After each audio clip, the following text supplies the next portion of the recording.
And while it doesn't say X anywhere on the front of the box, people are pretty much always going to call this one the X. I've just accepted that.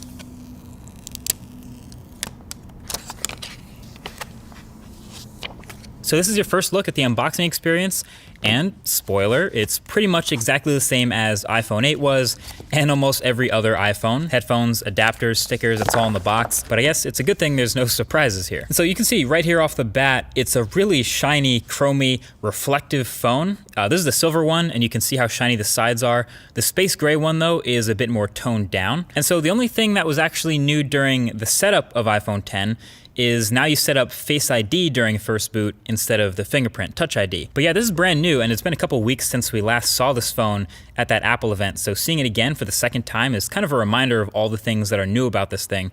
Obviously, the biggest difference is the display up front, the 5.8-inch OLED corner-to-corner screen that fits in a footprint smaller than the iPhone 8 Plus, which has a smaller screen. So naturally, pretty much all the focus is going to be on that, and the notch at the top, and how apps handle it, etc.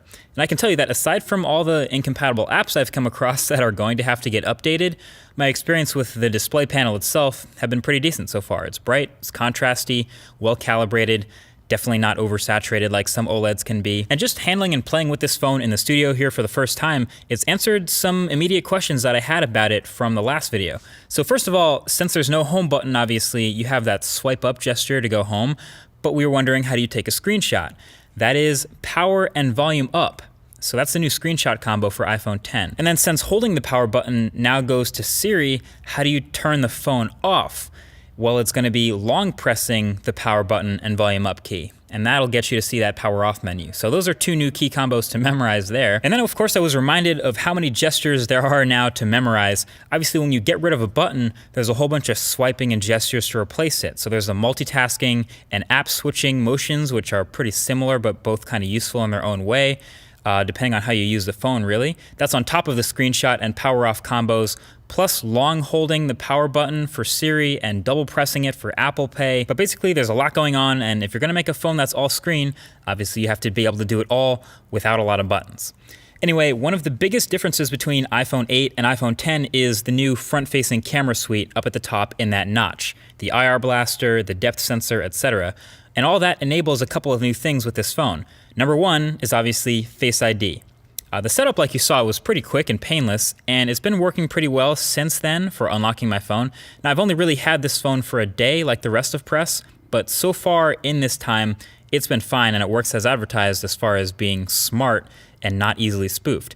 You can see the little lock under the time when the phone is locked, and basically instead of placing your fingerprint, the phone will not unlock until you look at the phone like you did during the setup process. And then once you do, it's pretty quick to unlock. You can see the little thing open, and then you can swipe up to open your phone. And sure enough, it doesn't work with a picture of you. It doesn't work when you're looking away. It doesn't work when your eyes are closed. It just basically waits until it sees what it saw during that setup process, and then it's good to go. So no, your girl can't unlock your phone while you're asleep with your eyes closed, for those of you who are wondering that. I do have some further thoughts on this Face ID versus Touch ID though, so stay tuned for that in an upcoming video. And I do want to see if I can fool it with identical twins maybe, just out of curiosity. Anyway, with the new notch, you also get a new front-facing camera complete with selfie portrait mode. Messing around with it, it seems pretty average.